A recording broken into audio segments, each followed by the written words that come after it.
Welcome to Luca is a Billionaire, where the only thing I invest in is your answers. You start by confirming the legal policy and getting documented consent so the data you collect is admissible and ethical. Once done, inventory every endpoint, count machines, note operating systems and admin rights, because this determines deployment method. Next, select agent versus network monitoring based on coverage needs and install the client on 1 or 2 test systems to verify compatibility. Make sure to test performance impact and baseline normal activity so you can distinguish anomalies later.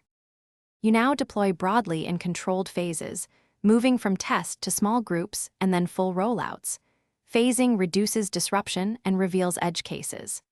Configure logging levels to capture meaningful events without overwhelming storage, enable encryption for transit and rest, and implement filters to exclude irrelevant noise. Then integrate streams into a central SIEM or log server, map event types to categories, and set tiered alerts, immediate for data exfiltration patterns, daily summaries for policy drift, so you can act quickly and prioritize. You finish by scheduling periodic reviews to audit activity against HR records and access privileges, because continuous validation prevents unnoticed misuse.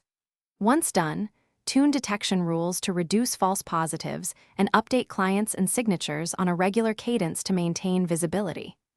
If something fails, start troubleshooting by checking agent health, local logs, and network connectivity. Then verify the log ingestion pipeline and storage quotas.